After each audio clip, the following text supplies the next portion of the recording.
right. Hello. Hi. What's up, dude? Not too much. This is our first in-person podcast. We've done, I don't know, probably 5-6 episodes.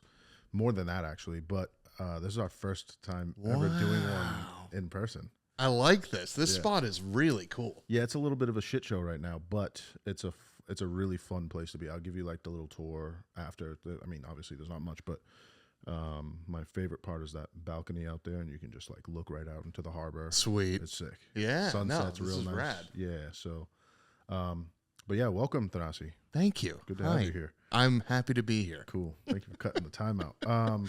What are you doing for your day off from work besides being here? I actually don't have a day off from work. Oh, so you're working today?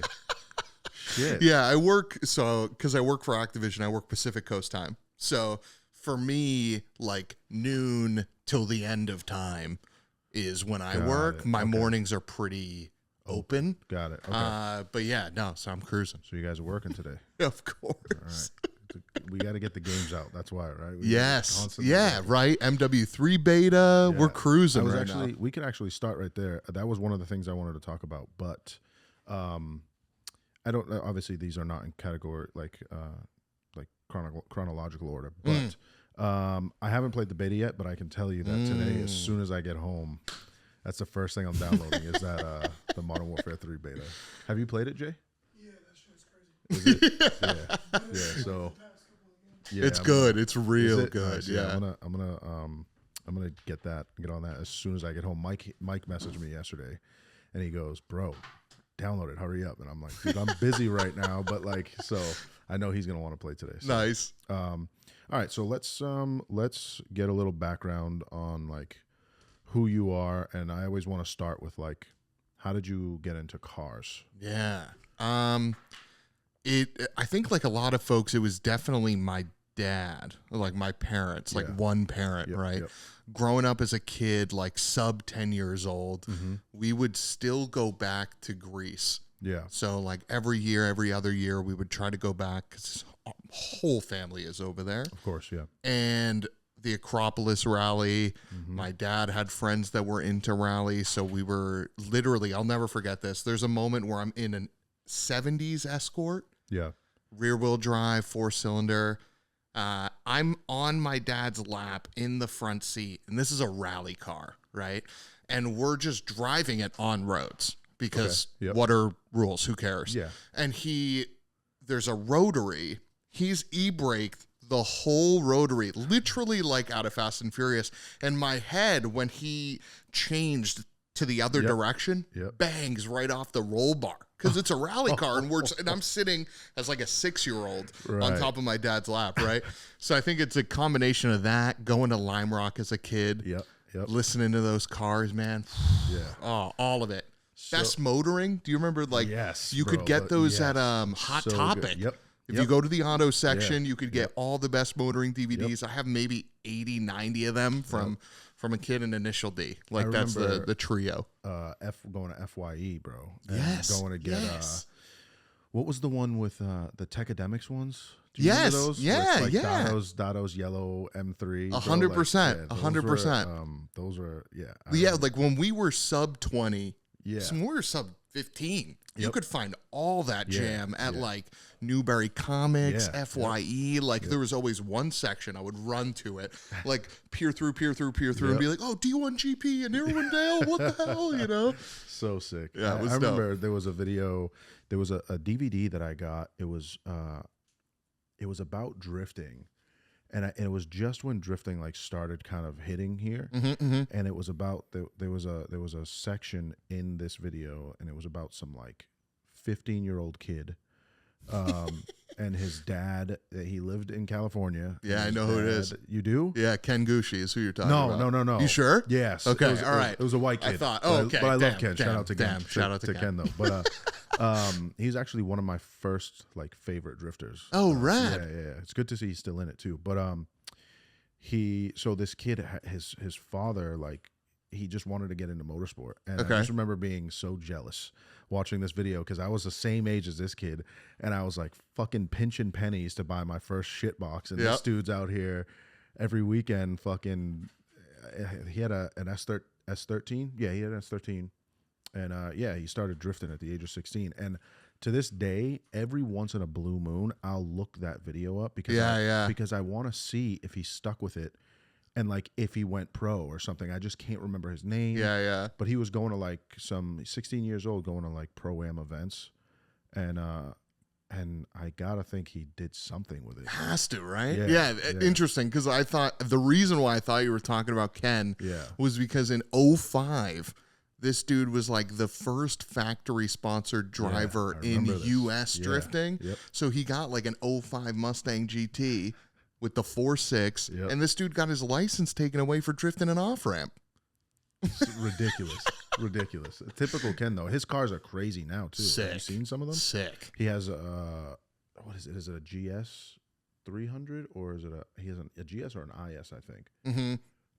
But yeah, cars are mental, just like street cars. Yeah. And I think he had one that had air pistons, the air jacks. Yeah. Oh yeah. Sure. Sure. Like a street car with air jacks on it, which is cool. It's fucking sick. I want to build a car that has air jacks on it just to have them. Even if it's like a 2005 Sienna. Yeah. Just air jacks. Yeah, throw some air jacks. Yeah. I saw when Andrew Pierce worked here, when he lived here, and he had the wrap shop. Yep.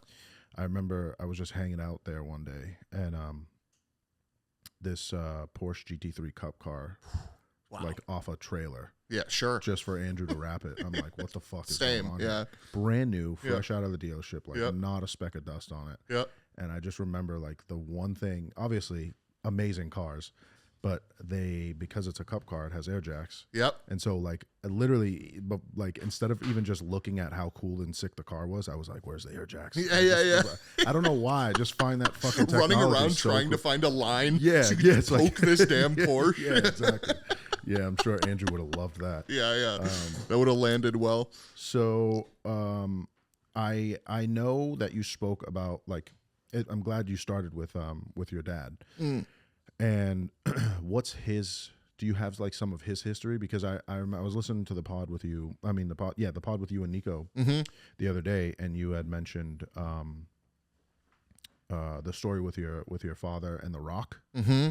So like I want to know like if obviously your dad's whipping around in Greece in rally cars. What's the story?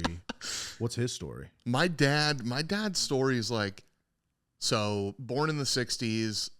Has his license late 70s, early 80s. Him and his like family. So he has 4 brothers. Okay. And then their crew. And they're all like very similar age range, you know, call it like plus or minus 5 years between all of them. Yeah. He got his first car was an Auto Bianchi A112, which is like the Italian Mini Cooper. Italian. It's the same thing. Italian. He got it. And you got to picture like that scene was like Civics here. So he got that thing, swapped it to the bigger motor from the Abarth, swapped the entire interior to the Abarth, the front end, the rear, the whole nine, right, to this car.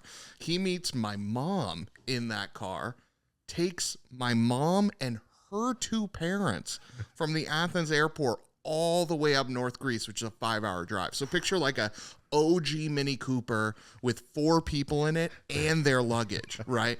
So like between that car and then meeting other people and like just driving the streets, he never like competed or did anything like that, like no track days or anything of the sort. There was no cash for that back then, right? Yeah, that makes sense. But modifying and just like being immersed in it, it was something, for at least how he's described it to me, it was something that like it didn't matter if you were the guy at the end of the road with an old Alpha that's like big money, right? Or the guy next door that had a shit box. Like you guys shared that. So that is how the auto scene to me like came about, right? Like I don't care if you got that GT3 with air jacks, right? Or you got a, you know, shitbox Civic or whatever it is. Doesn't matter the car. Like we all like the same thing. So like that is what he was like calmed down to us, you know. That's pretty sick. And I really love that philosophy. I feel like obviously, and you know, I'm sure we'll have discussions about this, but like we've lost some of that for sure. For sure. A lot of that maybe. But I don't know. It feels like there's definitely some purists out there. But I also think that what you just told me about that story and how he's kind of put that into you as well. I was one of the quick topics I wanted to bring up is how cool I find it that, and I'm sure you have this with other people too, but you and I can disagree. You're one of the few people that I can disagree with about cars, but really understand your side of it and it not turn into like a bitch fest. Like we're just complaining to each other. You know what I mean? Yeah, bickering, right? Yeah. So it's really cool, and I think that it just kind of connected that with me with your father, the way he looked at it and with his friends. Yeah. And the way, you and I have had like, even just like little Facebook things like where I'm, I'll be like, bro, that car's not good. Yeah, that's not it. Yeah. And you'll be like, I totally understand what you're saying, but like think of it this way too. Yeah. It's just like, fuck, okay. Totally. Yeah. So that makes a lot of sense. I was going to ask you now, since we're on the topic of Greece, so, and you've been a few times, right? How many times would you say you've been to Greece? 8.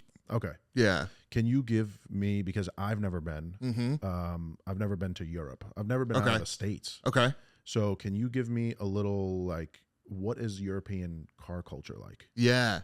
Greek car culture, I'm sure it's shared with like the surrounding regions, but like Greek car culture, I kind of devise it. It's like two different kinds of groups of people. Okay. There's like the hardcore, kind of like here where it's like the hardcore track people, right? Yes, These are the guys that like their car is for a hill climb rally, for a track day, like for a whatever. So it's got the cage, it's got the whole nine, right? Like these are the trackaholics. You got the show car crowd, which is the same, but there's also this like subculture in Greece where because of how taxes and insurance works, where it's based on like the size of the motor, you're like not incentivized ever to get the big thing. So like cars like the RX-8, very popular in Greece, 1.2 liter, 1.3 liter, whatever the hell they were. Yep. Cars like the S2000, popular in Greece, 2 liter. Like, so there's those cars that are popular, but then there's also this culture of up badging that was like, I'm confident, invented in Greece. You got taxis running E-Class diesels that have full AMG body kits. And if you didn't know, you would think that thing was an AMG. Literally. And I'm talking like a brand new E-Class yellow diesel taxi with a full AMG body kit, lights, badging, interior. Full. That's and crazy. The only way you know is because when that bitch starts up, like it's got that noise. You know what I mean? That's really cool. So damn, I would love to get picked up in one of those for like a taxi. Oh, it's sick. That's it's so sick. cool. And they're all manual, right? So, and these guys, they're slick with it, right? So you sick. think you're good. If you're sitting in the back seat and you close your eyes and you think that car's an automatic, like that's these guys. Wow. Like they just got it, They're like super smooth. Yeah, they're just, their whole all lives. day. Yeah, totally. So that's pretty cool. It's interesting. I don't know, like the culture, the modifying culture that I've seen feels very like late 2000s Need for Speed Underground. Yeah. So we're talking like speakers and.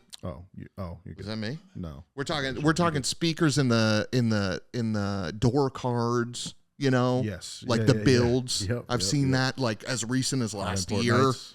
Yeah, you know what I mean? Yeah. So it's kind of all over the map, but That's the pretty cool. cars they align to are the ones with the smaller displacement usually. Do you think that like do the cars that have the smaller displacement, do they hold their value more then? Mm-hmm.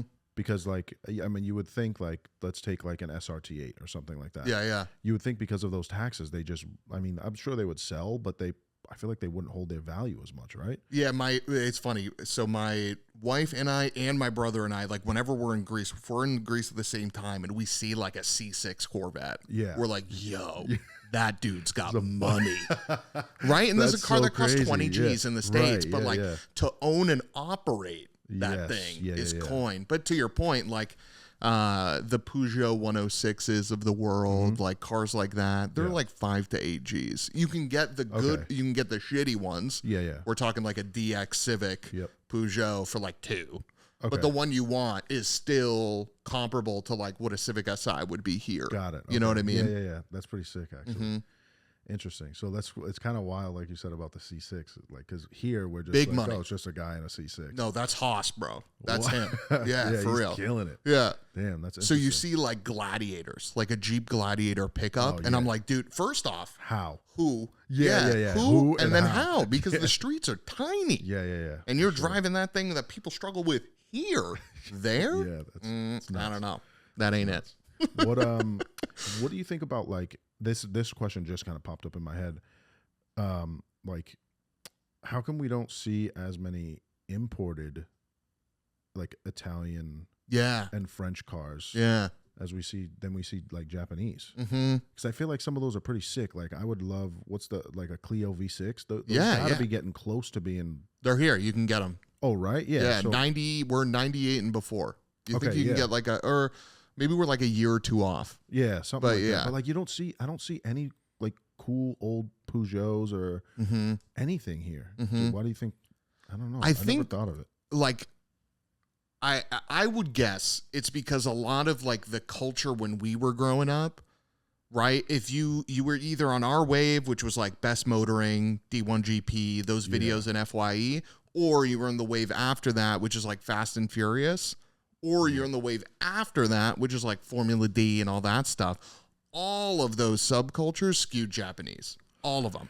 That's Like, a really good point. if you weren't looking for WRC, where you're seeing like Citroen versus, Toyota versus Subaru versus all these other Right, companies, you wouldn't ever expose yourself to like if you're not watching BTCC on purpose. Yeah, that's true. You got to seek that out. And I'm like the weirdo that found it, but like that's the only way you're gonna find those cars and be open to that culture. You know what I mean? Yeah, that's So, a great point. I don't know if they would resonate here. I think they should, right? I agree. Because most of these cars you can get left-hand drive because you don't have to get them from England. Mm-hmm, So they're left-hand drive hot hatches of varying sizes and configurations or whatever. Yeah. But you tell me if I bring over a Peugeot, I don't know, 306 GTI, which is like the size of a MK4 Golf. Yep.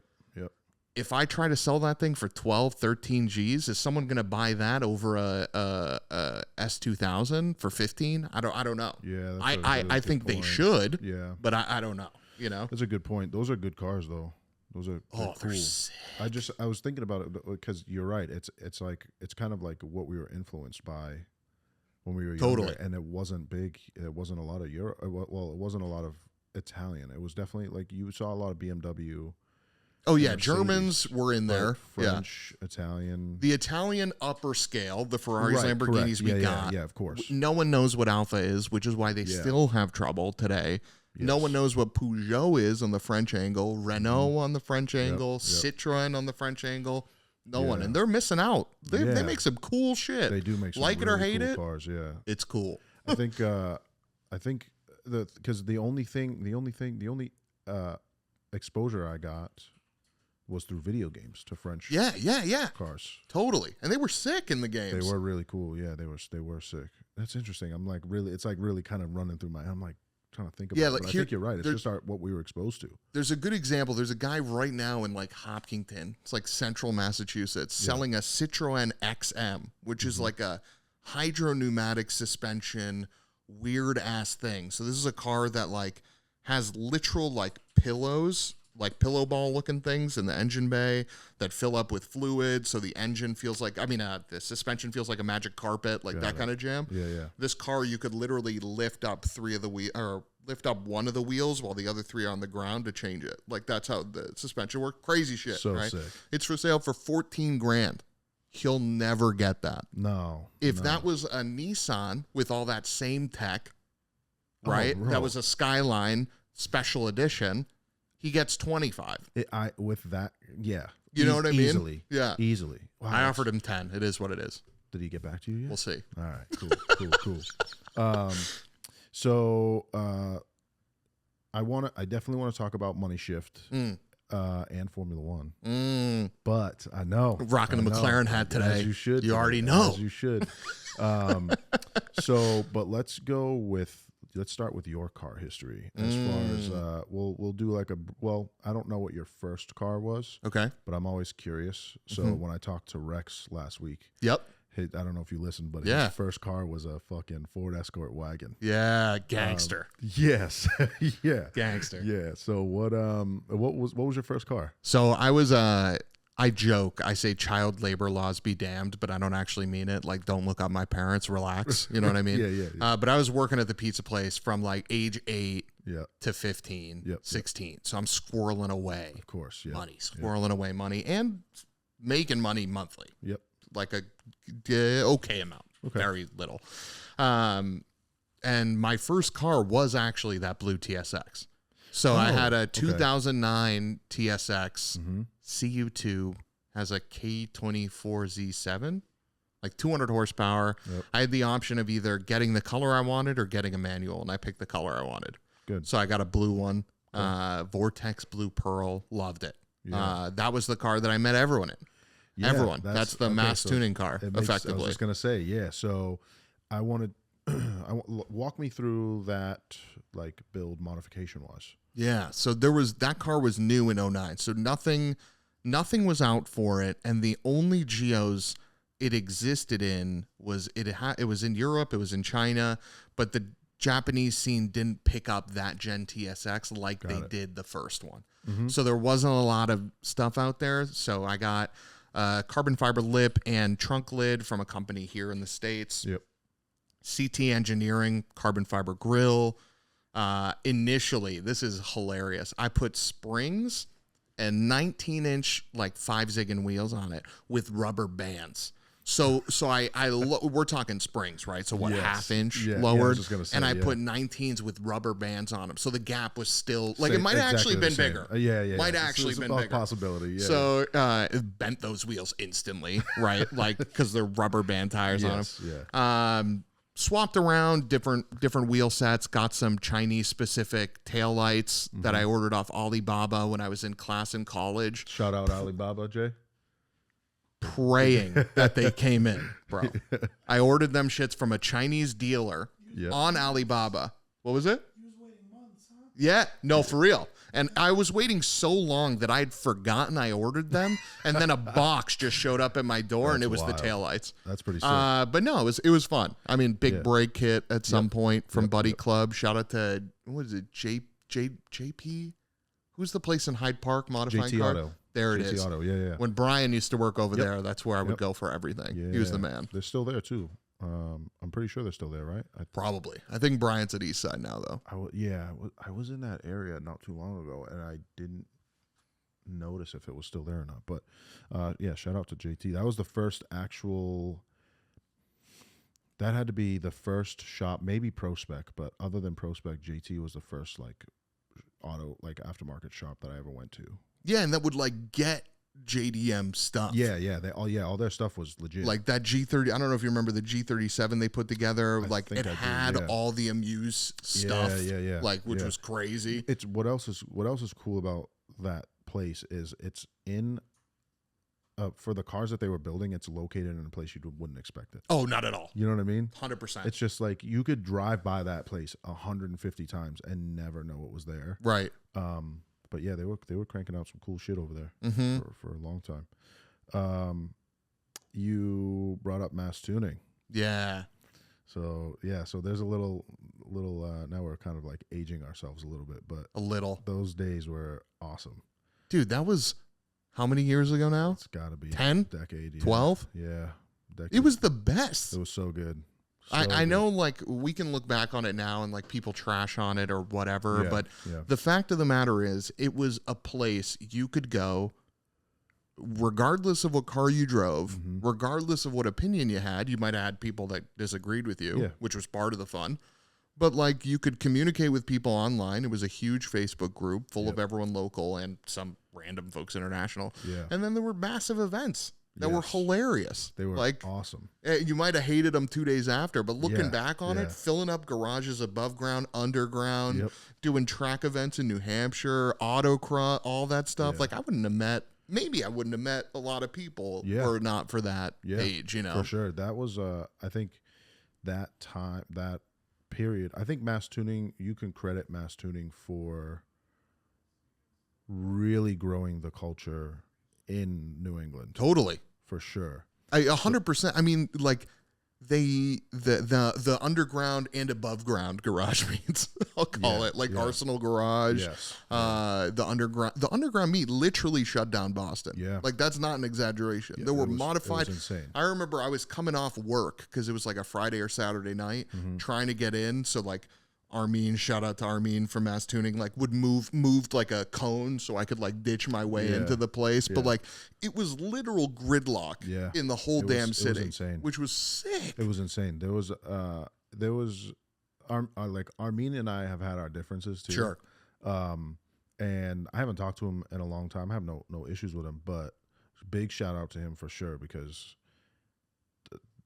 even to this day, to like those, I think for everybody involved in those, they're forever memories, I think. Oh, dude. You know what I mean? Like it was a community for me as a kid. Exactly. Literally. Like I was, I mean, I still am, but like an overweight, pudgy kid that get bullied wherever, probably still do if you check my YouTube comments, you know what I mean? Yeah, of course. But like there it was like you met a crew. Like I met you, Vachette, the whole Mass Tuning like admin crew, right? Like D and Jared and all of them, you know. And I still talk to all these people today. I talk to probably people from Mass Tuning more than I talk to people I went to high school with. Right. You know what I mean? Which is crazy.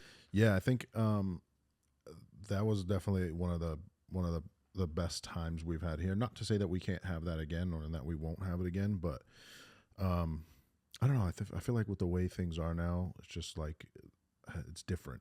It's different. It's like I don't know how you would do that again. Yeah, the rooftop meet for me is like like it's just a fucking firm stuck memory. The underground one too, like you said, fucking crazy. There was that one cruise that we did. I think. Oh my goodness, the night cruise. The night cruise we all met at Legacy Place. Well, was it that one, or did we meet at IHOP? Do you remember the one at IHOP? Oh, you're right. Yeah, that was the Sunset Cruise or whatever. That was sick. We all had fucking IHOP at like, I don't know, like 4 a.m, 5 a.m, or some shit Yeah. And then, and then we just were cruising around the city. Stopped on Boylston, like Newberry, went over to Black Falcon. It was so sick. Yep. It was so cool. Those were good times. I'm gonna speaking of the city, this is kind of like a first. I posted something the other day asking about Smuggler's Run on Facebook, just as a name for an event. Okay. So I'm putting this out there so that it's on wax. But so we're gonna do a scavenger hunt. Ooh. A team-based scavenger hunt. Okay. In Boston next in 2024. Yep. And the end, first team back gets Mike Civic. Yeah, bro. That's a good one. Well, I was thinking, you know, like first place team wins like $2,500, but Mike Civic is probably same value. Right? Yeah, maybe even less.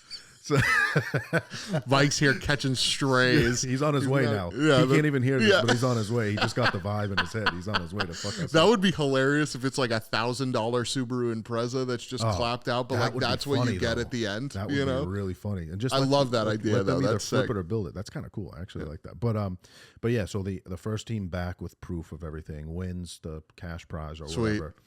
And then hopefully the location would be a something for a meet. So we'll just hang there for a few hours after. But still trying to figure out the name of it. But that'll be our fun kind of like aside from the collective. Yeah, that's sick thing for next year. Yeah. So, but it just made me think of it because of Mass Tuning.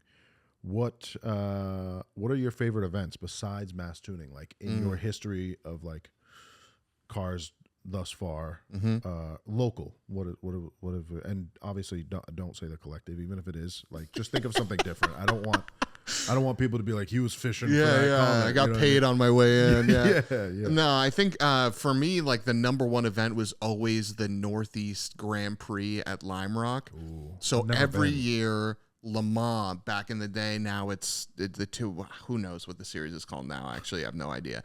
But back in the day, they would actually multi-cross race on Lime Rock. So this is like super tiny course that at any one point would have the LMP1 cars, which back in the day was like the diesel R8. I mean, the R10 before that, the R8, the Aston Martin V12s, like crazy cars, Peugeot, like all these things, right? So the LMP1 cars, LMP2, GT2, and GT3. So you would have four classes of cars at Lime Rock. They don't do that anymore. They only send the GT cars, which is a huge bummer. Yeah. But that still is one of my go-to events. I just love going that. Modified wise, dude, I don't have like a staple yearly.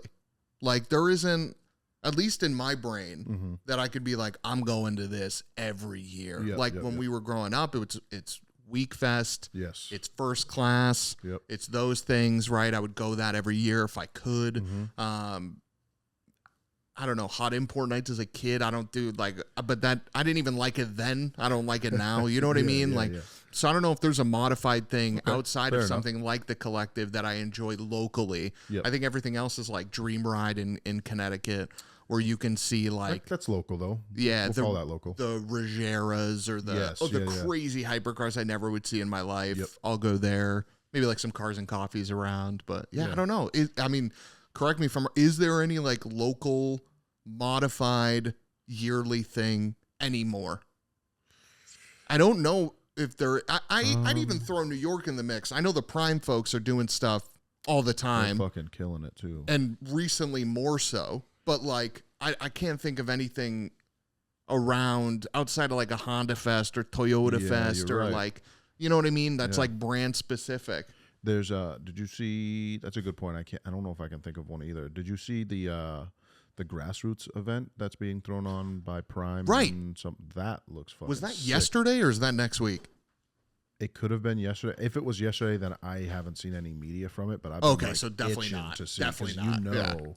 There's going to be some heavy hitters there. Yeah, so that might be it, right? Because like that's the style of event that I kind of like, where it's just like a bunch of different things there in one place. Yeah, I love going up to the dude in the Audi and the girl in the Nissan. Exactly. You know what I mean? Yeah, like that kind of thing. So good. We got sidetracked a little bit. Your car history. So we started with the TSX, and we just for anybody listening right now, he's had. Would you say you've had over 20 cars? I think it's up there. Do you even know what I drove here? No, I don't. See? Yeah, there you go. Did you bring the Integra? No. What'd you drive? It's gone.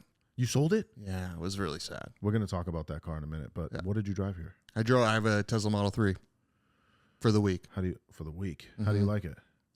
I think this might like trigger an entire audience. I think it's one of the best daily drivers under 40 Gs, under 30 Gs that you can get. That's daily. Why? That's a different, you know what I mean? Yeah. So, all right, we'll break it down super fast. So 2023, you can get a Tesla Model 3 rear wheel drive for 36 Gs. 36 Gs, that's before any federal or tax, any state, federal credit. So you get the state credit off the top. You live in Mass, it's 33 Gs now. And if you qualify for the federal, you get $7,500 off the top. Now it's 26 Gs. You mean to tell me that there's a car out there for 26 Gs new? Okay, I don't want the comments being like, "Yo, my dad has a 2016 CTSV that he got for 26 Gs." Nah, bro, I'm talking new for brand new. Which it's a Civic Sport, not an SI, a Sport. I'll take a rear wheel drive, 270 mile range, 0 to 60, like 5 seconds, some shit like that. As a daily, that's not bad. You know how much it cost me to fill up yesterday? We're talking 8% range to 100, $550. Wow. So I got $38 worth of gas for $5.50. So I'm talking daily out here. I'm not saying like, you know, and there's tons of aero for them. I don't know if you've checked it out. Like Voltex makes shit for those cars. Yeah. There's a TE fitment that's absolutely banging on them, right? Perfect. And you don't have to do all that. I'm just saying as a daily driver, it's tough to beat, man. You're definitely going to stress a few people out with that, but I fucking love modified Teslas. I think they're cool. They look so good. Yeah, the Unplugged guys in California. I haven't even seen them. No. I'll Oh have to my look 'em up. God. They're the ones that took the Model 3 to scuba. And just like I did see that. laid wake. Yeah. They're just we just gotta call it what it is. They're fucking good cars, and They do the thing. So let me ask you. So when you talk about those like the incentives or whatever, is that instant? So in 2024, it will be instant, supposedly. Okay. Right now, you get the state one instantly. Okay. So you get the 3,500 right off the top. Okay. And then you have to wait till tax season to get the 7,500. And then in a ethical right world, you're doing this correctly. You take that money and you put it back into the principal of the loan. Right. Absolutely. You know what I mean? Yeah, Instead of just not? pocketing it and being like, whatever, you know, but it's a tax credit. So you need to have that tax value in order to get the full 7,500. So this is my like asterisk, talk to your accountant to see if you qualify for that. You know what I mean? But a lot of people do. That's pretty sick. Is there like an Uber / Lyft? Can Teslas be used? Oh, they're Because almost all of them are. They're gonna pay you. They on the app that I've been using, they pay you to get it to ride in the Tesla. Oh, they get to do an EV probably. Yeah. Oh, that makes sense. It's yeah. Oh, so wait, you're, so you're incentivized to obviously because of the environment. Yeah. That's really cool. But if you're an Uber or Lyft driver, now you have something that you don't have maintenance on like you do a gas car. That's that what you're putting through the motions, right? You rarely change brakes in an EV because it's just spinning the motor backwards to regenerate power. You're rotating tires. You're not changing oil. You're not doing any of that. There's no timing. There's no nothing, right? There's no maintenance to the car. So again, it's an appliance. I think it has really good steering personally, and the power you get used to it quick, so you desensitize to the oh my god, look at all that torque very quickly. But like as a daily driver that you just want to quote unquote set and forget and be more engaging than like a RAV4 hybrid, we're in it. You know what I mean?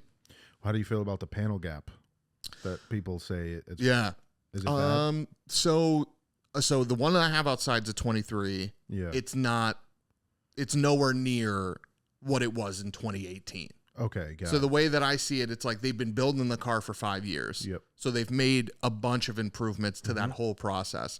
So the creaks and rattles of the car don't really exist in mine. And the panel gap, the only one that I have is the trunk is tight to the left. Okay. So the panel gap is tight to the left side and it's wider on the right, but that's just an adjustment away and it's fine. Yeah. So that car's largely okay. I wouldn't buy a first year Tesla. So shout out to all the people that are buying a Cybertruck in the world. Good luck to you. You know what I mean? Yeah. But I wouldn't buy a first year one, but I'd buy a last year one, which is effectively what this is. Yeah. So Which is kind of the same thing you try to do with cars too. yeah. Typically, you know what I mean? Yeah, I'm the asshole that buys all the first ones though. It's all they got WRX, GTI, Miata, the whole nine. Yep, it is what it is though. All right, so now that we got first car and current car, what the fuck did you have between? I'm gonna try to rifle as fast as I can because it was quick. Give me some mods on some of them. Yeah, you know what I mean? yeah. Some of the important ones, but yeah, let's go right. So I went from the TSX to the WRX. I had a 2015 WRX, coils, wet sports, some JDM Subaru accessories that were specific to the car. Nothing crazy. Traded that in for a Grand Cherokee diesel. I remember that 2014 Big Hoss. Loved that thing. Yep. Had a short ram intake. So you could hear like it sounded like a semi truck, which is fucking hilarious in that car. Went from that to, holy cow, where did I go from there? I went from the Jeep to. This is a problem when you've had this many cars that you can't remember. Yeah, GTI. I had a 2015 GTI manual. Love that car. Great machine. Perfectly stock. Put 60,000 miles on it. No problem. From that to a 2016 Miata. Exhaust, tires. It had the Brembos already, so love that car. From there to a Chevy Volt. I remember that one. I bought a 2014 Chevy Volt in 2017, brand new.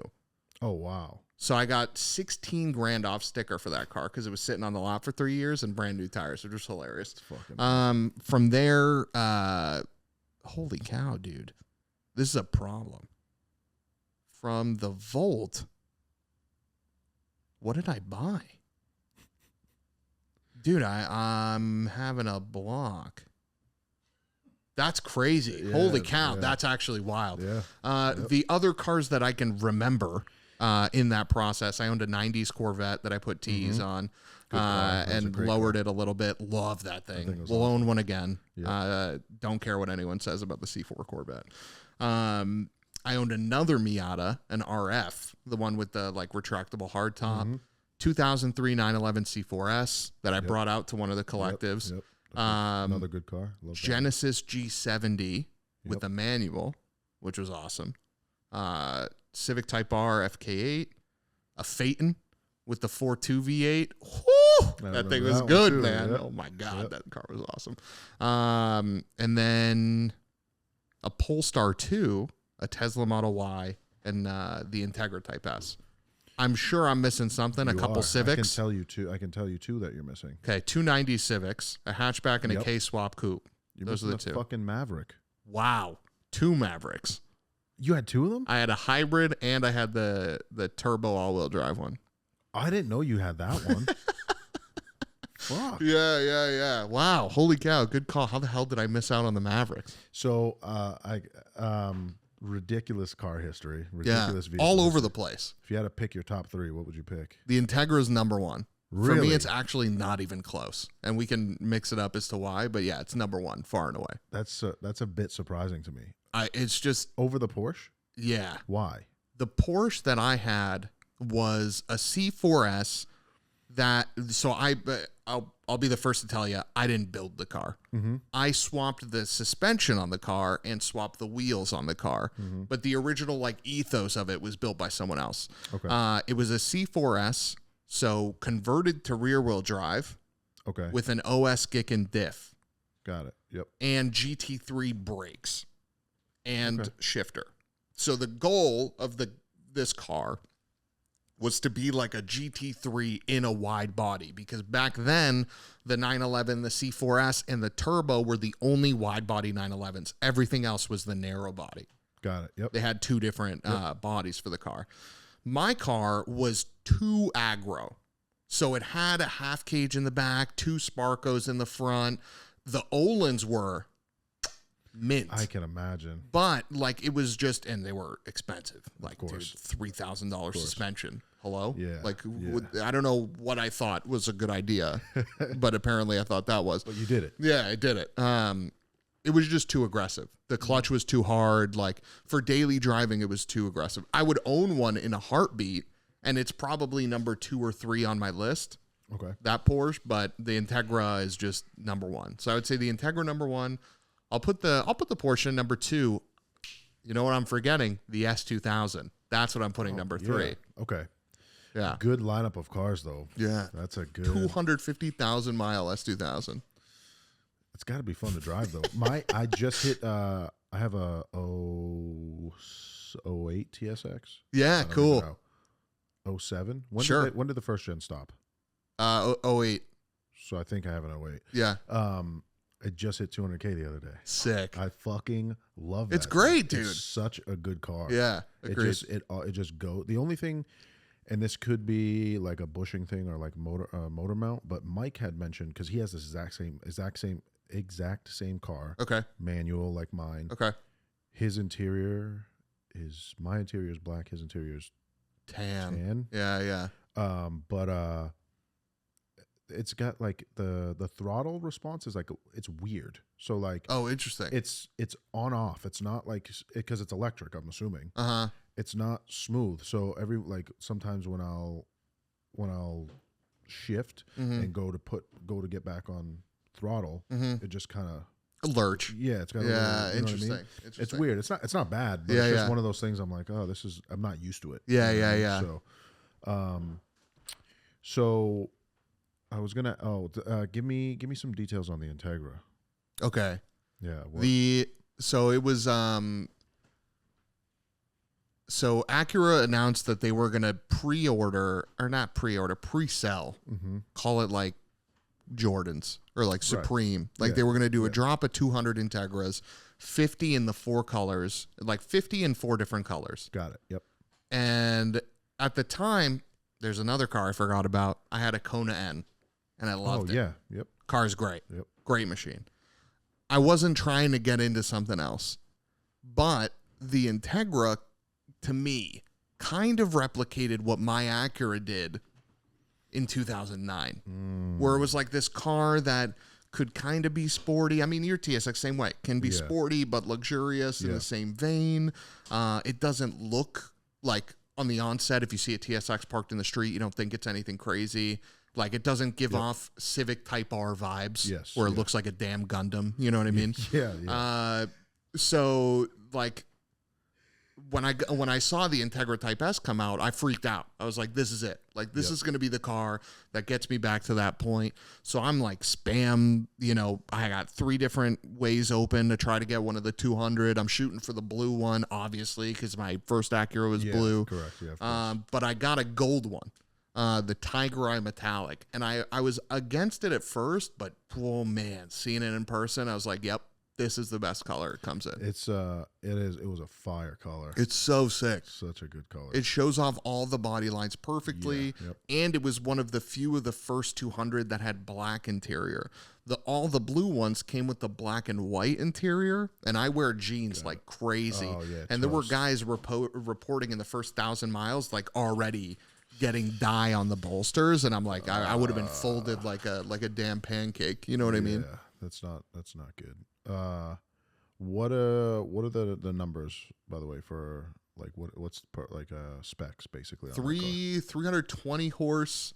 I think it's 300 torque. It might be just under that because it's a Honda, but it's a Civic Type R drivetrain, Civic Type R suspension, Acura Integra body interior. Mm-hmm. The difference with the suspension of the Integra versus the Civic is that it's 2 clicks softer. So the normal mode in a Civic is like the sport mode in the Integra. Got it. Okay. So that doesn't matter from a performance perspective so much as it matters from a suspension compliance perspective. So think about like when you go over a bump, if you're in your buddy's Type R and you go over a bump, it's a little bouncy. Mm-hmm. It's not a bad thing. The car's great. But the Integra takes it better.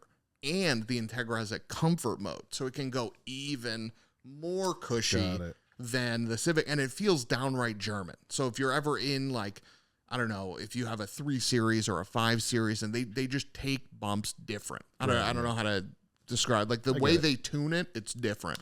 Rex actually said that on the last pod too, when he said he fell in love with M3s when he was a kid. Right. And he said it just felt like it floated. Yeah. And the Integra does that. And so you get that feeling. You get the best transmission under 150 grand. And I'll die on this hill. New. I don't care. You got a manual? Yeah, they're only manual. The Integra Type S, only manual. Okay, got it. And it has a slight reflash over the Type R. It's got 320 horsepower. I don't need more than that. No, not a lot of people need more than that. Yep. And the thing weighs, I think, like 3,300 pounds. So, like, for a modern car, relatively light. Mm-hmm. Heated seats, slamming sound system, great steering. And it's a Civic hatch, effectively, so it's got tons of practicality. The trunk's huge, you know? I can't wait to see when people really, really start modding them. Because it's that as much as people want to give it a hard time, we will adapt and accept it as we always do into modify. As soon as the first few tuning shops put out a couple of fire ones, people will be like, you know what? Why do you think people give it a hard time? Is it because it's 51 grand? It's the price. It's the fact that it's definitely the price, because I don't know. You look at let's go back and just think of like the older Integras, right? Type R, even like the Type R Integras, like the DC2. No, yeah, right. Yeah, those are still fairly expensive, and they're getting the value on those is going up. Yeah, but because it's a brand new. And because it's a brand new car, people are looking at it as like, well, if it's more than fucking $7 grand on fucking marketplace, then I'm stupid. You know, I'm just gonna drop a K20 and this. You know what I mean? But that's how it is. I'm not gonna get political at all. But the money inflation thing is real. Yeah. For Right. So sure, like for 10G, sure. like Yeah. right. So Sure, like for 10G, sure. like, and a great example of this is the 350Z and the regular Z, where like the 350Z, when it was new, was like high 20s, maybe low 30s. Like, sure, you could get a touring that had everything for close to 40, but you can get it for 30 G's. And now the Z base price is 40 G's. And if you adjust for inflation, that 350Z, it's actually more expensive than the new Z. But we think in our head, we're like, yo, it's 40 G's. That's 10 G's more than what the 350Z was. Dude, go to the grocery store. $10 isn't what $10 used to be either. You know what I mean? It's also 10 grand more car though. I would assume that too, right? So not only is it actually cheaper, it's a twin turbo V6 instead of a naturally aspirated V6. Exactly. It's got, Apple CarPlay, Android Auto, heated seats, like all that jam, right? Like, so we sort of in our mind, like, we remember what we remember, which was going into a dealer and spending 20 grand on a Civic Si brand new and being like, this is the price. But now that Civic Si is 29 G's. Yep. But that's the same. Yeah. You know what I mean? You're right. You're right. Yeah, that's it's interesting because it's stuff. Again, this is like some of the stuff that like you think about that I don't. Yeah, like so in the Integra example, and I'll I promise. I'll leave you're it good. at You're good. Integra Type R new was like 28, 29 G's. If you adjust that, it's 45 in today's money. Wow. So people say like, oh, that's what the Integra should have cost, 45.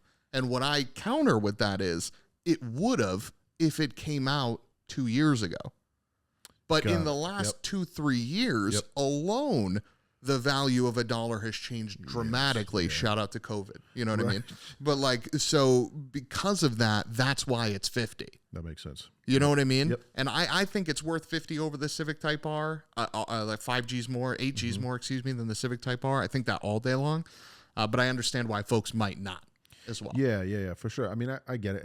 At the end of the day, right now, the people who were buying Type R's brand new back in the day probably share the same exact thoughts on the new one. It's worth it. People who are buying them at used prices 3 years later, as soon as these ones go 2, 3, 4 years, that's when they're gonna pull the trigger on it anyway. So for those people who have issues with it, you weren't gonna buy one anyways. Like you weren't. Yeah, you're buying a GSR. You're buying a Civic Si. Exactly. You're not buying the Type R or Type S. Yeah. And or you're not buying a brand new car anyways. You're buying a slightly pre-owned one regardless, whether it was in the 90s or 2023. 100%. You're just, you know what I mean? Yep. So, yeah, it's a good point. Right. Yeah. Totally. So, what would you say now that we know your top 3 favorite cars?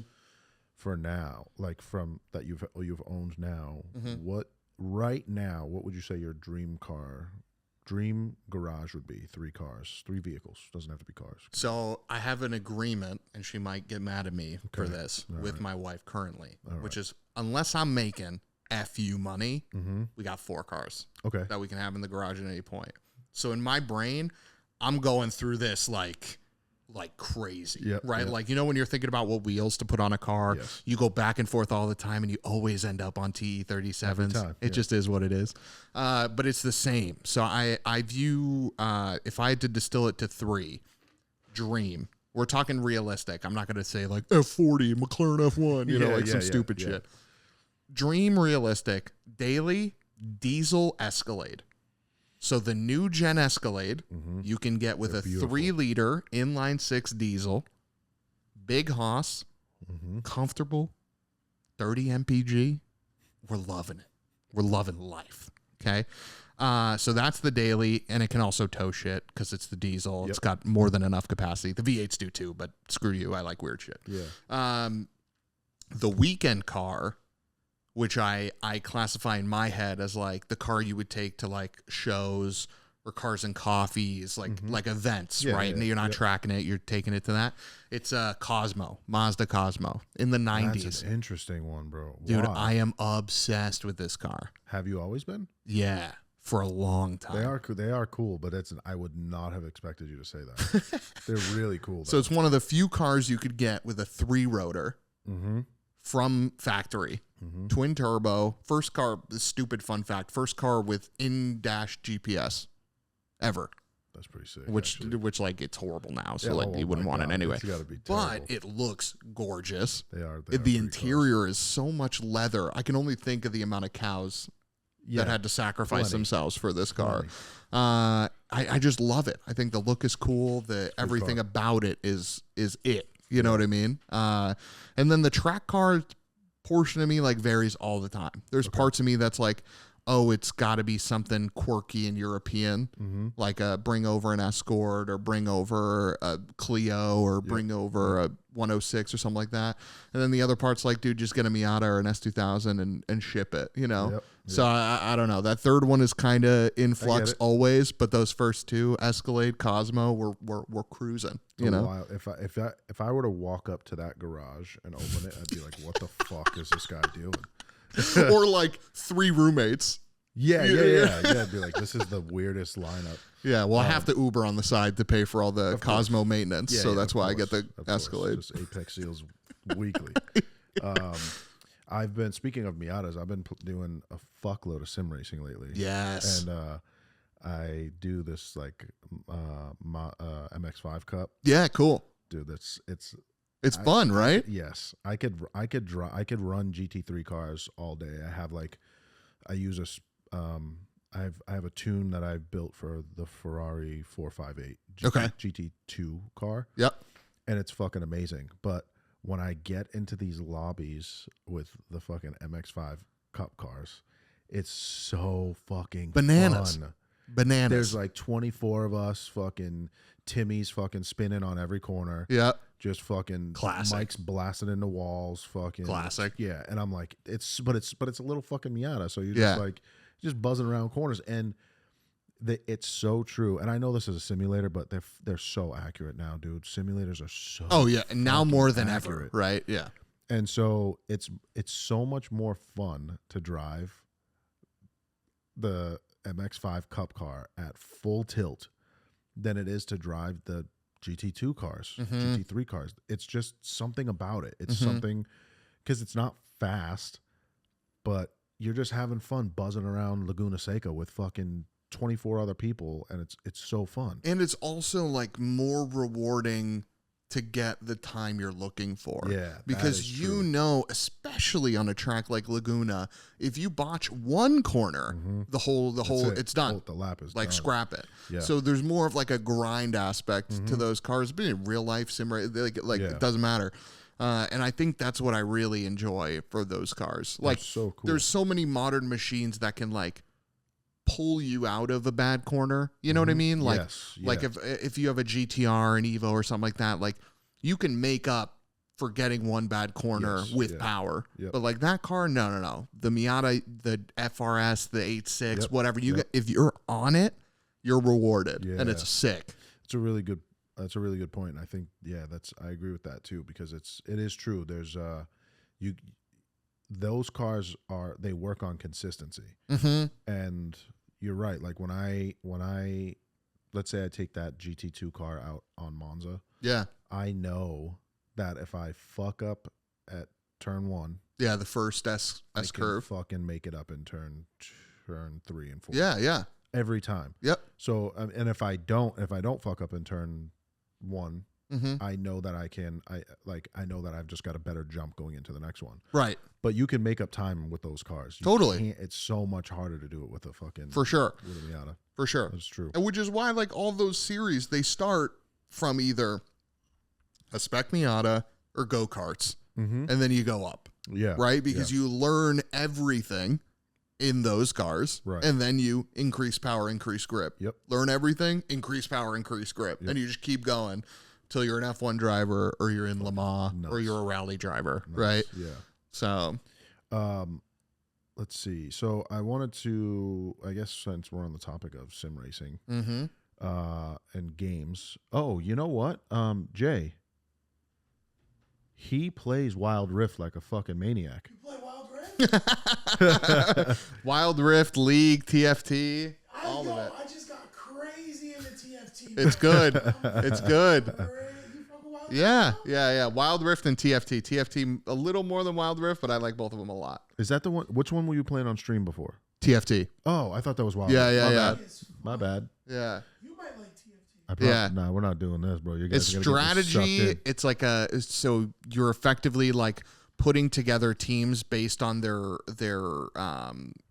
traits, Okay. and you're adding items to them to make them fight, and it's auto chess, right? So you put them on the board, and then they do the thing. They go and do their thing. Yeah. So it's more strategy because you got to figure out where to put people. Yeah.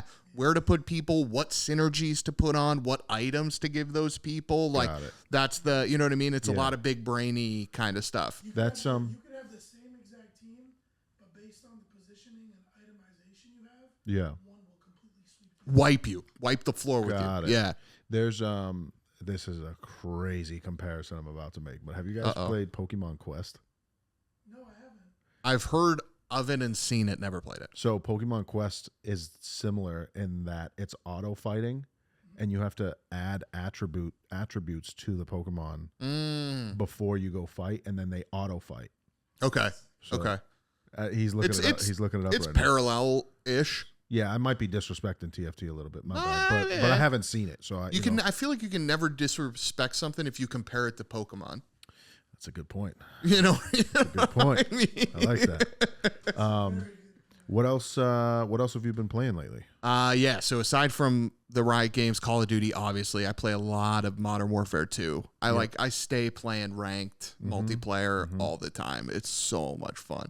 And the shit talk is outrageous because I have the ATVI clan tag. So if I do really well, it's because I'm cheating or whatever. If I do really bad, the best shit talk I ever got was some dude was like, "How do you work at ATVI? There's no way you work there. You must be the janitor." And he called me the janitor, and I was just like fair play to you, dude. That shit was funny. Gotta give it up. So yeah, a lot of Call of Duty, a lot of Call of Duty mobile, oddly enough, which makes sense, I guess, what I do for a job. But yeah. And now Forza. Now I'm ripping Forza. How is Forza? Because this is one of those things that you and I are gonna we're gonna butt heads on. But how is the new Forza Motorsport? Because I haven't played it yet, but I have Game Pass, so it's a download away. The videos and reviews I've seen so far, they're not horrible, but they're not great. But watching the videos, I can see that the physics are not right. And that could be, if I get my hands on it, it may feel a little better. But it looks, in the videos that I'm seeing, it's looking very arcadey. This might sound weird, but to me, it's a casual sim game. What I mean by that, sim game, simulate. No. But I mean, have you heard the term simcade before? No. Simcade is an arcade sim. Oh, it's mixing the both. There we go. Yeah. So I think it because we've talked about this before with Gran Turismo versus Forza and all that jazz. Forza does the sensation of speed thing really good. Yes, it does. Where I could be driving a Fiat 500 with 50 horsepower from the 50s and I'm still having a good time. Yes. Versus in Gran Turismo, I wanted nails on a chalkboard. Yeah, if you're driving something slow. Yep. Right. So I think they do that part really well, which makes it very easy to get into and have a good time. Which is what I enjoy. Yeah. The interesting thing about the new Forza is they've introduced sort of this mechanic, you know how when you get Call of Duty for the first time, or a lot of these shooters, what you got to do is you got to grind a weapon you're using to get attachments, right? So if I got the EBR or if I got the VAZ or whatever, I'm playing it for a couple hours so I can get all the attachments for it, and then I make my loadout. They're doing the same in Forza with the cars. So you can't anymore just buy an Integra, and if you got stacks of credit, mod it like crazy. They make you buy it, drive it, get levels on the Integra, then you can modify it, which I like and I don't like. Same. The thing that I don't like, apparently, I don't know if it's going to be patched or if this is an intention, if you buy the same car again, you don't get credited for the levels you put into the platform.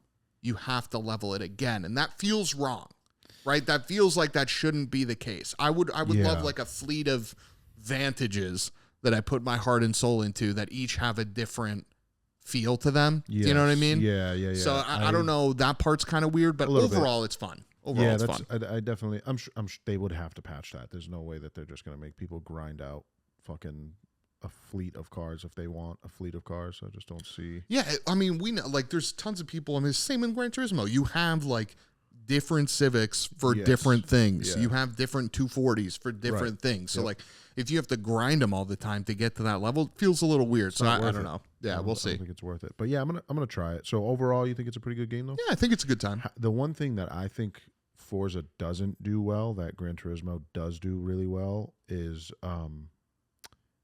like actual like motorsport, I guess. And what I mean by that is Forza's but this is also Gran Turismo's is also. So have you played Gran Turismo 7? Watched, haven't played. So Gran Turismo 7 runs on this thing called the cafe menus. Okay. So the story mode, career mode, is a series of books in a cafe, and when you open the menu, series of menus. When you open the menu, each menu's themed. So there might be like a Honda themed menu, and in that menu you have to run races either with a Honda, but it also teaches you the history of Honda, the history of like Honda's motorsport, tuning culture, and it teaches you all of that. So it's really like a learning process. But I just feel like Forza's, which is different from Gran Turismo, but I feel like Forza's motorsport thing, unless I'm wrong in this one, there's no real, like, they don't show you anything about that. No, not really. Actual class of car you're running. Right. You're just there. You're just boy racer who's got, like, you're just thrown into fucking Le Mans or something like that. Did you ever play Grid? No, I know. I definitely know what Grid is, but no, like Codemasters. Yeah, no. They had a really cool. So I agree with you, and I also think that both of them are kind of whack in their own right. I like Gran Turismo because I'm learning. To your point, like you're learning about what you're doing. But if I'm playing a story mode, like I want there to be some sort of actual story there. Yeah. So Grid was like you were this upstart kid or whatever that raced on a team, but you like managed the team also. But then you got to the point to where you're running a team. So you have a teammate, you pick liveries, you're doing all this stuff, and then you're going racing. I would love that. Like, that picture these games like Forza or Gran Turismo where like you pick what car your team's going to run, you pick what livery your team's going to run, and you pick like, oh, you want your teammate to be more aggressive? Well, double click right trigger and he'll be more aggressive now. Or you want him to ease up, you want to pass him, like you got to do that whole thing as you were doing it in that game. And I would love to have that dynamic in a modern game. That was actually good. No offense to the last Grid. Totally. Sucked. That would be awesome. They I don't know if you remember Gran Turismo 3. Yeah. B-Spec. So B-Spec was kind of like you were like a motorsports manager. Right. But thinking about what you just said just kind of like gave me an idea. Maybe you can pass this on to Activision. All our racing properties. Yeah, right. But I was just thinking like it would be really cool to have exactly what you said in a way that like let's say like you know how Andretti is just now joining Formula One? Hopefully. But yeah, like let's say he's involved in what other motorsports? Indy, not NASCAR. They were in NASCAR. They were. They're not anymore. I'm sure they're in something else too. So, but let's just say you could do that, and you could expand a whole fucking network team through different classes of motorsport. And like other games, you can sim it if you want. Yes, exactly. Where the series runs on its own and you collect the winnings or whatever, or you can jump in and do the race yourself. That would be sick. The Formula One games do that well. Yes. They do that really well. Yeah. Really well. Sick. What else aside from Forza? What else have you been playing? Honestly, yeah. Between Forza League, Call of Duty, that's pretty much it. I don't know.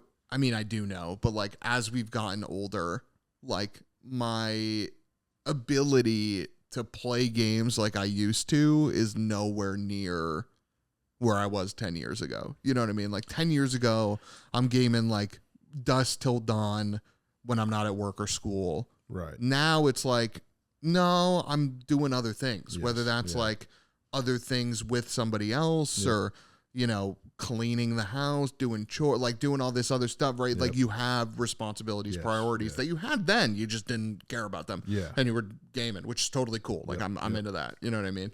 But yeah, I don't know. Past that, not too much. Yeah. That's cool.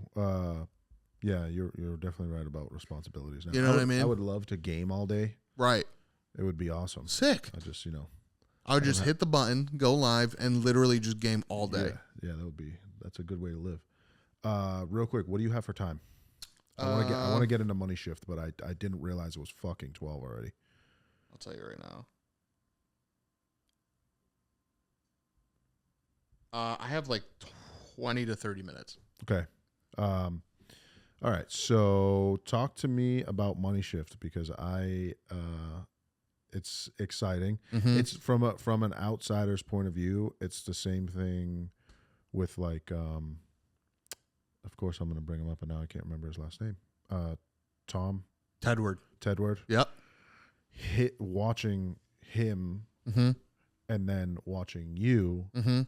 I'm just kind of like, fuck yeah, we got some sick representation from like our general area, and then watching you post like the growth. Yeah, it's like fucking sick. He's so in the office right now. Jay's been here the whole time. Yes, sir. He doesn't know. I don't. Obviously, you guys have met, but did you know he had a YouTube channel? Yeah. There we go. Put one in the sub column, baby. Let's get it. Throw that sub on there real quick. Get that phone going. So tell me about Money Shift, how it started, why you started it, where you're at now, all that good stuff. So tell me if this is similar to you with Beast Coast and Who is Fat Matt and such. But I was always like, if I didn't give it a shot, I would always be that dude that was like, that could be me. Or like, I'm better than that. Yeah. Like, I can do it better. Or like perma regret. You know what I mean? Yeah. Whether that's watching like Tim the Tap Man on stream and being like, I can do the same shit. You know what I mean? Or watching like a car reviewer or whatever, like, or car shows. Like, so I told myself, I was like, all right, we're going to go in and we're going to try to do this as best we can. Obviously, 2020 COVID, I got laid off from Car Gurus. Yeah. So I had time. Yeah.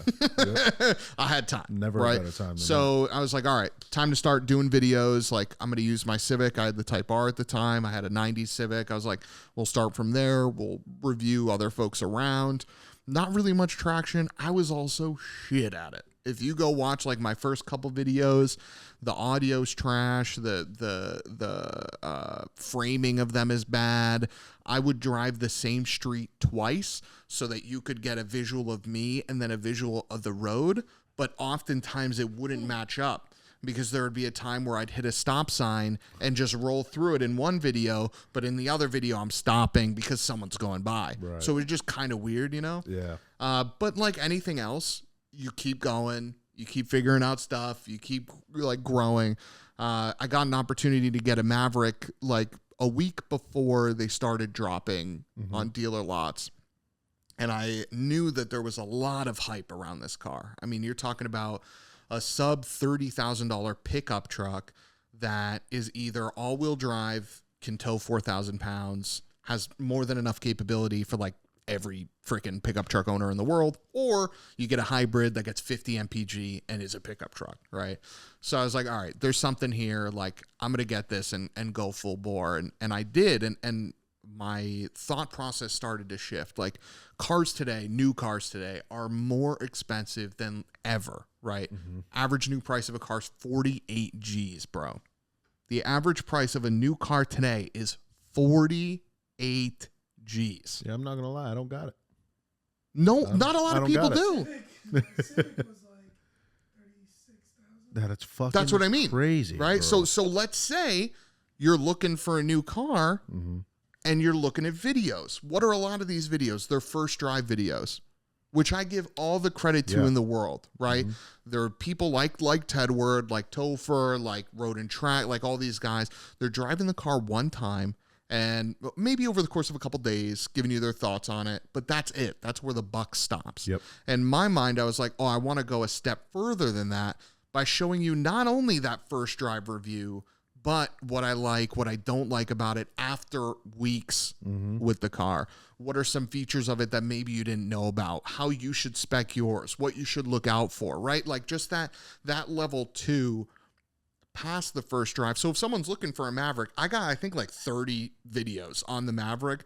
By the time you're done with that, you'll know not only everything about the truck, you'll know if you want it or not, which to me is important because maybe you don't. Yeah. You'll know what spec you want. You'll know why you want that because I've covered all of them, like whether I've owned them myself or used other people's. Yep. But that's what I'm trying to do is give like the car buyer more confidence past the just like test drive around Route 1 where you're going straight, you're doing a U-turn and you're going straight again. And then you got to figure out if you're spending 50 G's on a freaking car. You know what I mean? Yeah, that's a great, I think that's important.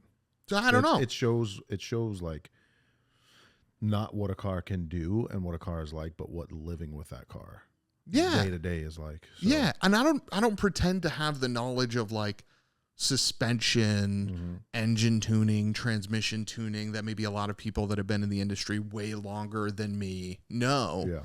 But like, you know, I think after you watch a series of my videos, like if you watch all my Integra videos, I think you'll have an idea of if you actually want that car or not.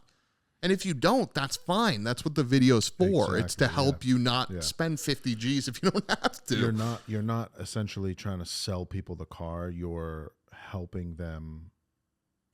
You're helping them use more information than what they're going to get from Acura. Totally. To help their decision. And I'll give my opinion along the way. Right. I'll tell you if I'll buy it or not. I mean, I've bought all the cars that are on the channel for the most part. Yep. Right.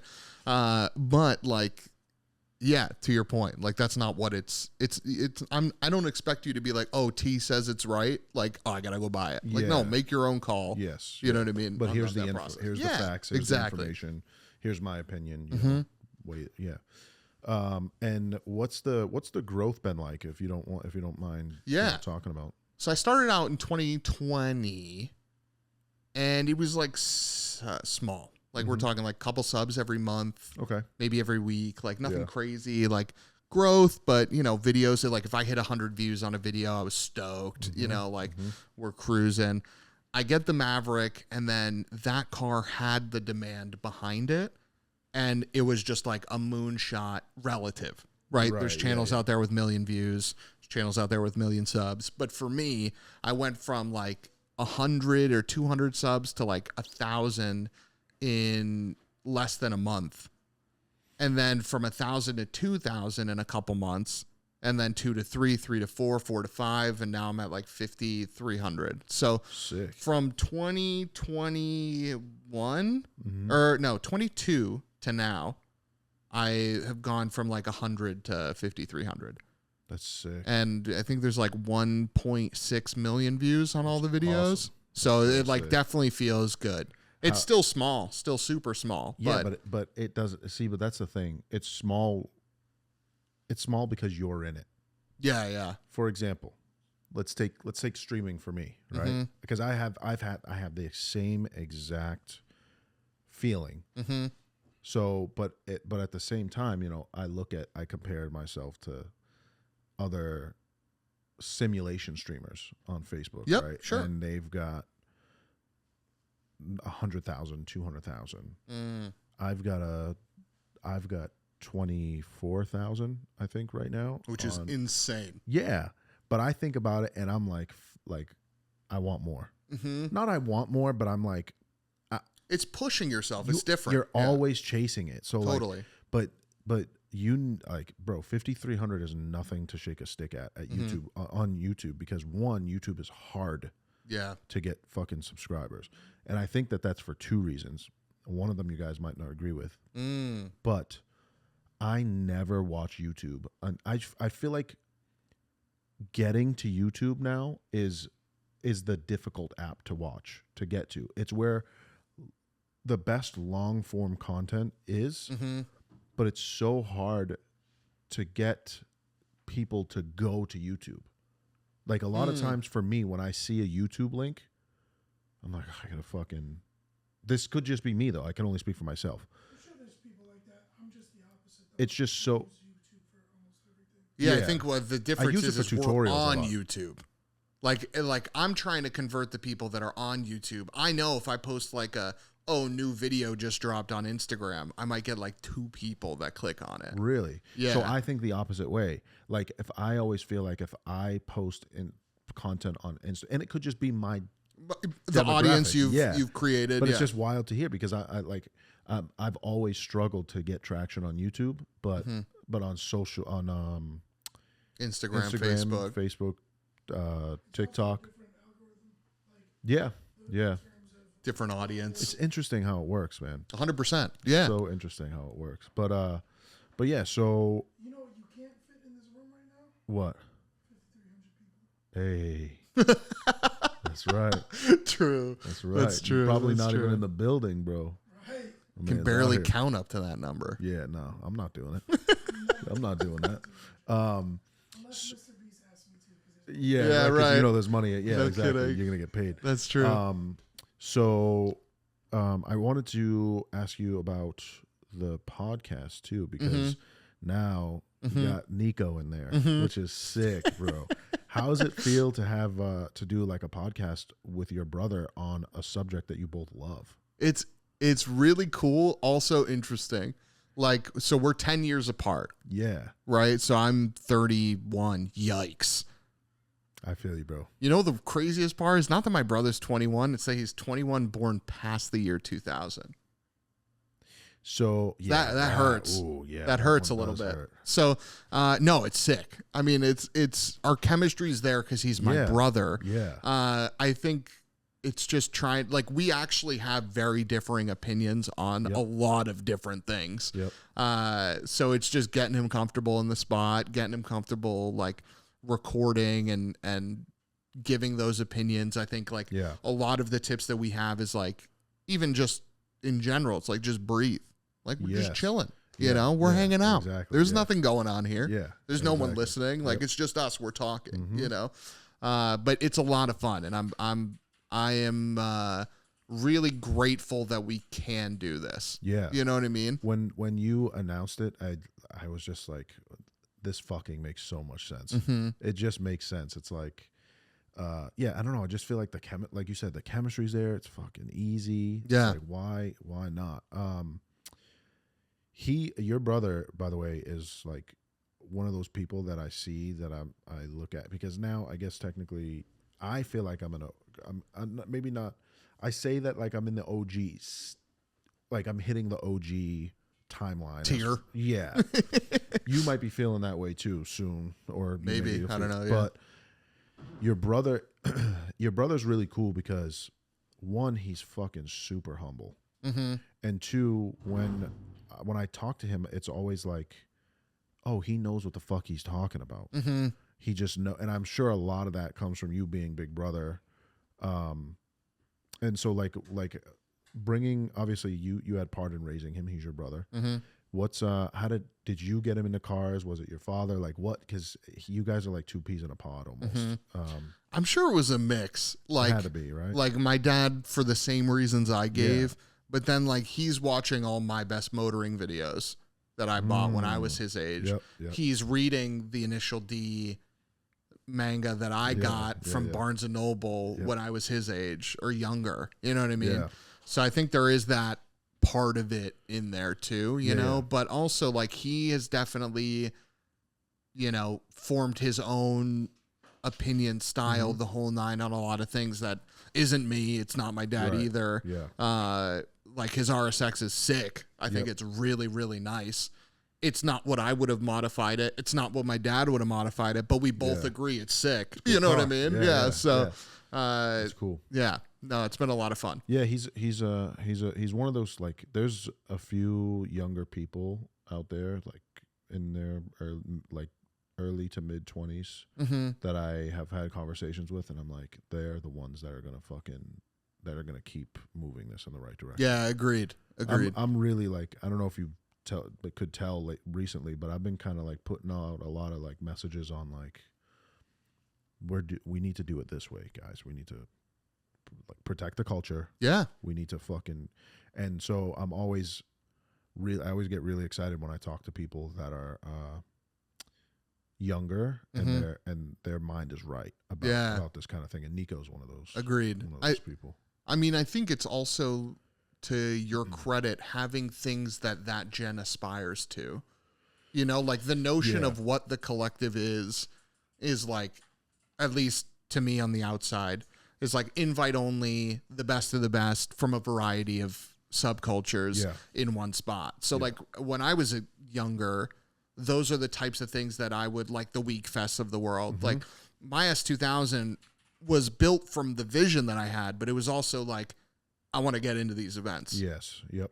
So like because of that, I formatted how I acted, how I behaved differently for that. So like without those forces, you sort of lose the roots. You know what I mean? Yep, I totally so get I that, think like things like what you're doing are huge to Thank you. help progress that along for sure. I'm trying. You know, we're trying. So, I know you have to go. There was one more thing I wanted to ask you about. Yes. What are your future? All right. So two quick questions. Sure. And then we'll call it. But like, let's go. What is that? So what'd you say the average price of a car was? Around 48 grand. Okay. Someone who's looking to modify something different, something unique, not going out, no offense to the Honda Accord people, not just buying an Accord, putting it on air and wheels. Someone within that price range wants to buy something brand new, something that's not modded by a lot of people.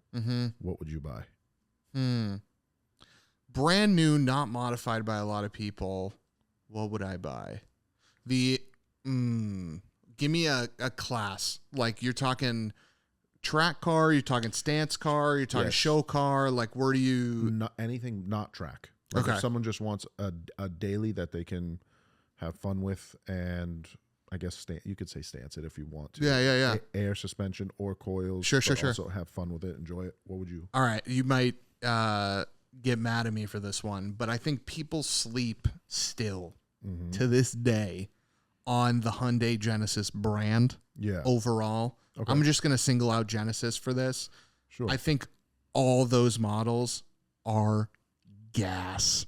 The Genesis G70 rear-wheel drive, either a 2-liter turbo 4 or a 2.5-liter turbo 4, or a 3.5-liter twin turbo 6, rear-wheel drive or all-wheel drive. The G80, same thing. The G90, same thing.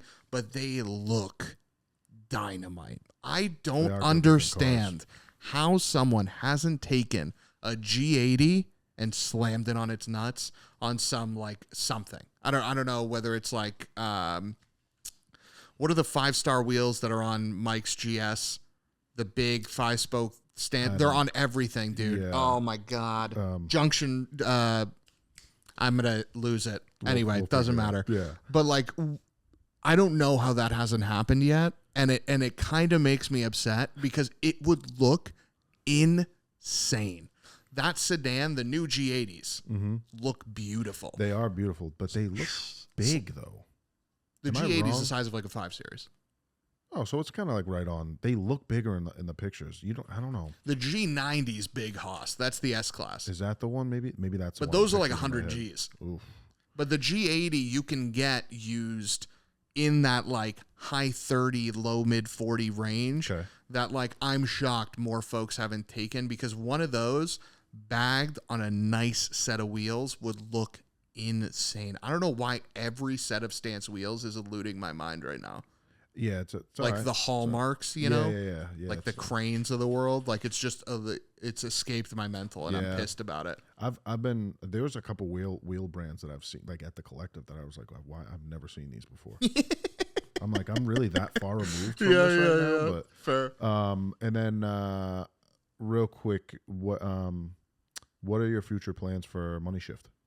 My future plans, I think I'm giving it another year as hard as I can. So buying cars, covering them on the channel. I'm shooting to try to get some OEM support. That's like the next goal, right? Sick. If that happens, that makes a lot of things change, but I'm really going to try to keep grinding, keep growing the quality of what I'm doing to just improve and see what happens. So it's like the same mission, but just keep going, you know? And where can people find you? Where can people help you with that mission? The main source right now is YouTube. Okay. So I definitely admittedly got to get better at Instagram and the whole nine, but youtube.com/moneyshift is where you'll find me specifically. And then the podcast is Money Shift. It's the Gated Shift on Spotify, Apple Podcasts, the whole nine. Yeah, that's where you can find me. Cool. And my brother, depending on where. Sure. Yeah, we'll have to get Nico on here sometimes. Maybe we'll get both of you guys on here. For, Oh boy, like, that would be fun. the Greek episode. Yeah, right. Yeah, we'll have just all Greek food here. Shots of olive oil before every question. Yeah, Bro, our skin will never be smoother though. Just saying. Well, thank you for coming out, bro. I appreciate it. Yeah, thanks for having me. On your day off that is not a day off. Hey man, I will come here with open arms and admit Max Verstappen is a champion of Formula One. Well, yeah, we didn't get into Formula. We didn't even get to touch.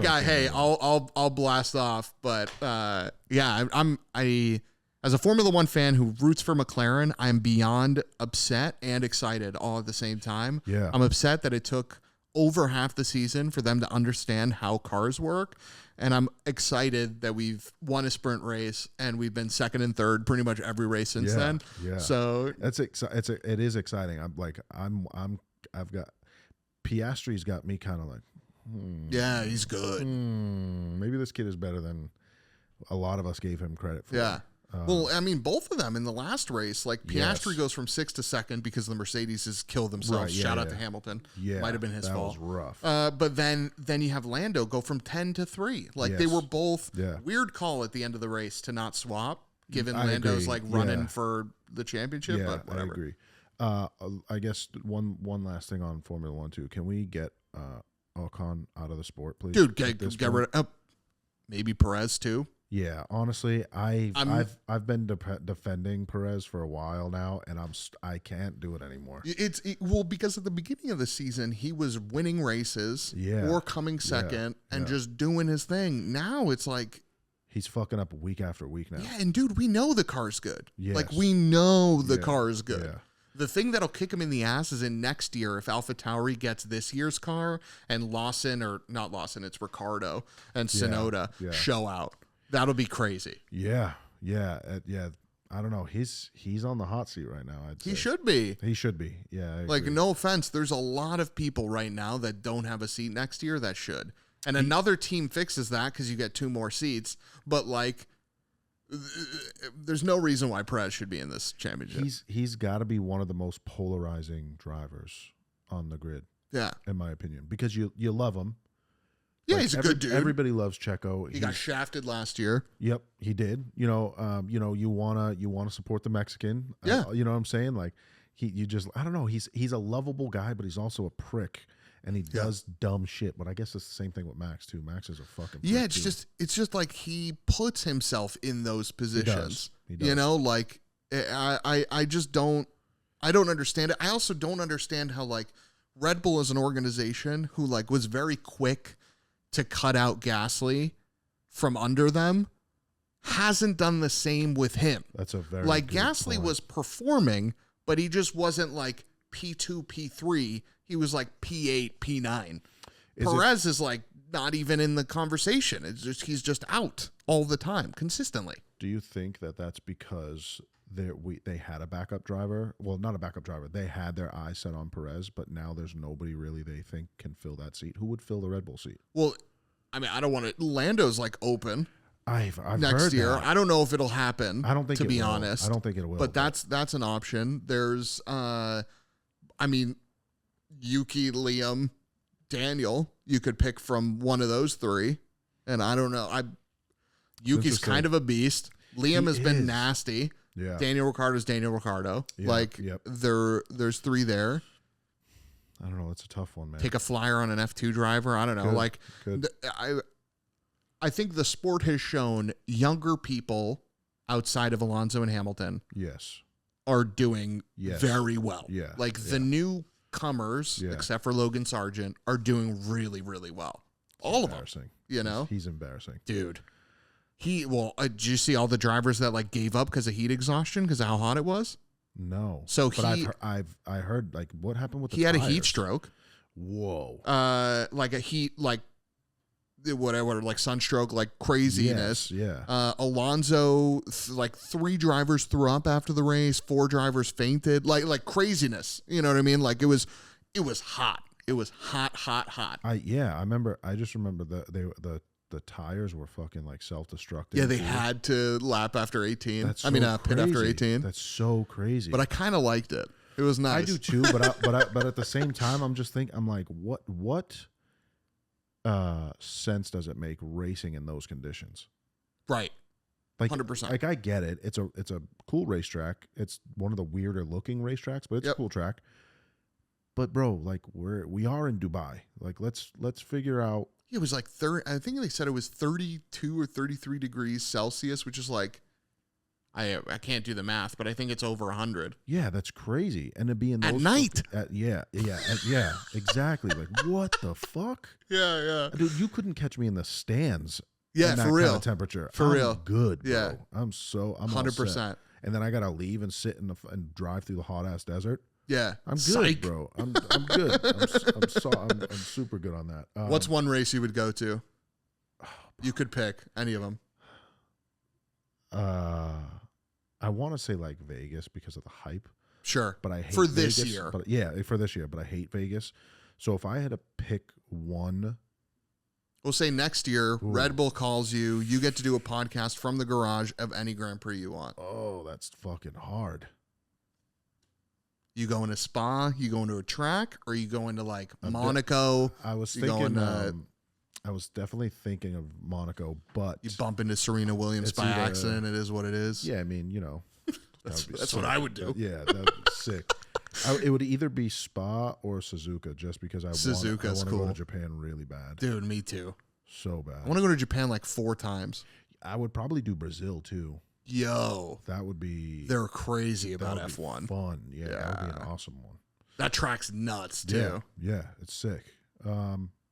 That's a good shout. That's a good shout. What about you?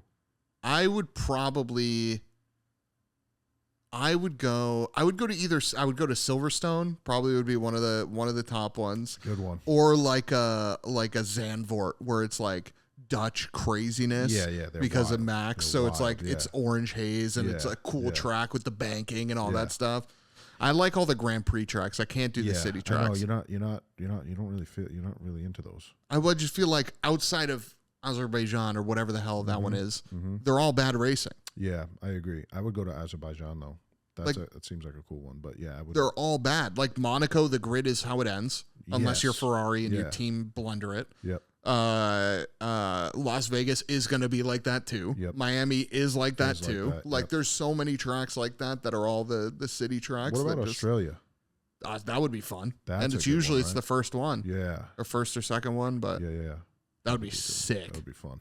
That would be sick. Australia is a cool place, I feel like. I've never been, but yeah, I would love to go. And that car scene down there is outrageous. So, odd fact is some of the biggest supporters of my streaming were from Australia. Very cool. Yeah, I had so many viewers from Australia. That's sick. But yeah, I mean, of course you love it. I wonder if that's a time thing. It has to be. I'm like Facebook friends with some of them. We talk. Yeah.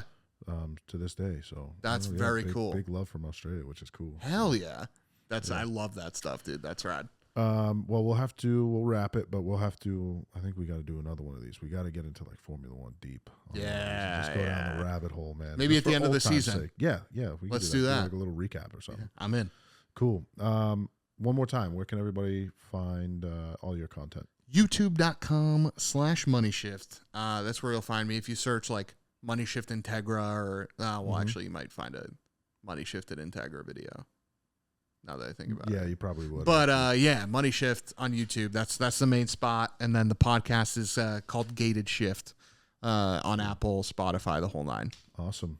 Thank you, bro. It was good seeing you. Thank you, man. Yeah, no, it was great. This place is awesome. Thank you. Cool. Yeah. I'll give you a quick tour before you got to go. But yeah, it's still in the building process. So, next time you see it, it'll be even better. Hell yeah. Cool. Thank you. Thanks. Appreciate it. All right, bro. Later.